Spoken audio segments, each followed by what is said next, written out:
O Senado divulga o roteiro da posse do presidente eleito Lula e do vice Geraldo Alckmin. Até a capital federal agora com Bruno Pinheiro, com as últimas informações. Qual vai ser o roteiro, o que está sendo previsto? Bruno.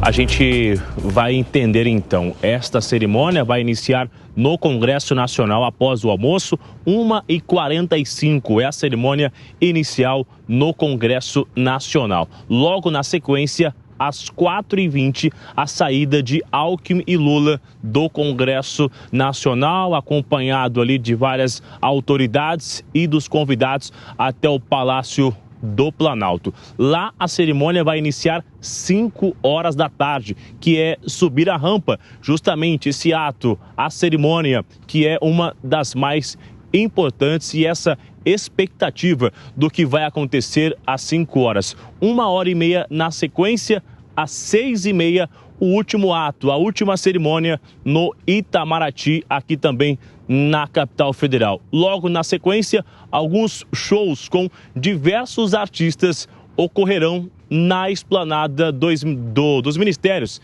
em 2 áreas. Essa organização em relação a este evento, a esses shows, a esposa de Lula, Janja Lula da Silva, é quem está organizando, que acabou realizando diversos convites a esses artistas. Eles aceitaram. São artistas que estiveram durante a campanha de Lula também e outros que chegaram de última hora. Então, esse é o roteiro. 1h45, também às 4h20, 5 da tarde e 6h30. Ontem, em uma entrevista exclusiva à Jovem Pan, eu ainda conversava com o vice-presidente da República, general e também eleito senador no Rio Grande do Sul, general Hamilton Mourão. Ele voltou a falar sobre esta cerimônia e se ele aceitaria assumir a responsabilidade de repassar a faixa ao governo eleito e diplomado Luiz Inácio Lula da Silva. Vamos ouvir o que respondeu o vice-presidente da República.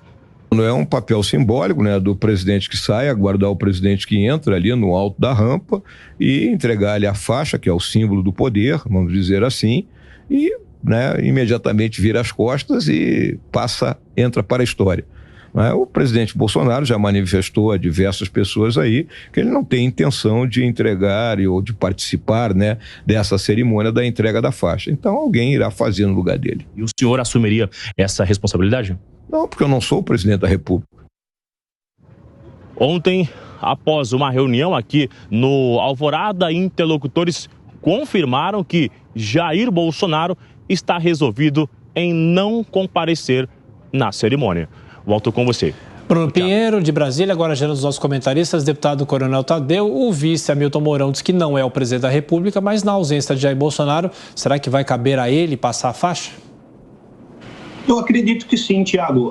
Nós já havíamos comentado isso algumas semanas atrás e eu havia falado desse simbolismo de você transmitir a faixa para o presidente que chega.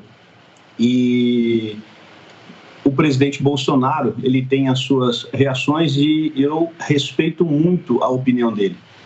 Ele não quer passar a faixa por um sujeito que foi condenado e depois foi, por manobras judiciais, acabou tendo seus processos anulados. Foram 3 condenações em primeira, segunda e a terceira e última instância foi o Superior Tribunal de Justiça, praticamente todas por unanimidade, até com acréscimo da pena. A pena inicial era de 8 anos e parece que chegou a 12. Então são algumas condenações e isso faz com que o presidente Bolsonaro se coloque numa posição de respeito em relação a essa faixa presidencial. Essa faixa, ela tem, como o próprio vice-presidente Hamilton Mourão falou, ela tem um simbolismo. Você está transmitindo à nação, a responsabilidade de conduzir a nação a uma pessoa. E essa pessoa hoje não tem esse currículo adequado para fazer esse papel. Então, portanto, eu vou respeitar muito a opinião do presidente Bolsonaro e vou dizer, ele está correto em fazer isso. O Mourão, então, se desejar que o faça. Amanda?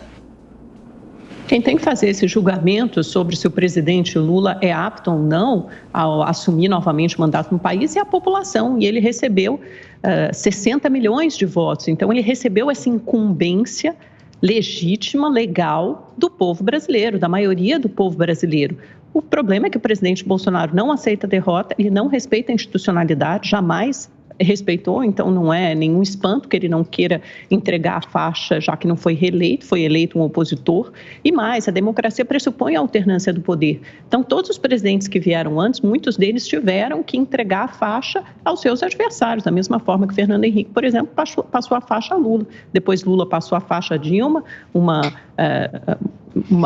aliada, obviamente, depois houve o impeachment e depois Temer passou a faixa a Bolsonaro, e seria interessante que Bolsonaro passasse a faixa a Lula. O que a gente tem visto nesse último mês foi um completo desaparecimento do presidente da República. Ele se encastelou literalmente no Palácio da Alvorada, saiu pouquíssimas vezes, inclusive saiu pouquíssimas vezes para trabalhar, para cumprir o restante do seu mandato, outorgado pela população brasileira, pela população em 2018, e simplesmente desapareceu e ficou com aqueles apoiadores lá plantados ou na frente do Palácio da Alvorada ou na frente de quartéis generais em Brasília, ou bloqueando vias, ou queimando estradas, queimando ônibus, querendo atirar ônibus de viaduto, e é esse tipo de ato que o presidente estimula, que o presidente incentiva. Portanto, não é nenhum espanto que ele não queira cumprir a institucionalidade, porque ele nunca foi afeito, nunca respeitou as regras democráticas. É isso, é um apagar das luzes, mais um apagar das luzes melancólico de um governo de destruição de muitas das nossas instituições, infelizmente. Olha, PEC fura-teto, indicação do Haddad para o ministro da Economia, mercadante no BN10, mudança das leis das estatais, acabando com a governança só para favorecer um amigo, economistas do PSDB já dizendo, olha, estou com medo, votei no PT, mas estou com medo. O candidato, né, do PT continua candidato, fazendo os mesmos ataques de sempre, acabamos de ver isso, vandalismo constitucional, essa é a única expressão correta, que todos os dias destrói direitos e garantias, pessoas presas pelo crime de dar uma opinião. Eu acho que a passagem da faixa é o menor dos problemas do Brasil hoje. O que nós temos visto nos últimos anos é, como eu digo, né? É um esforço diário para desqualificar, demonizar, desumanizar, criminalizar, destruir completamente a imagem do presidente e dos seus apoiadores. Acabamos de ver isso agora, aqui há poucos segundos. Tá? Os apoiadores do presidente, ao invés de serem manifestantes pacíficos, que ficaram durante 4 anos ocupando as ruas com as suas famílias, vestidos de verde e amarelo, cantando o hino nacional. Não são nada disso. São vândalos criminosos, antidemocráticos, golpistas. Tem que ser todo mundo preso. E aí, querem a passagem da faixa? Deixa a faixa ir sozinha. Agora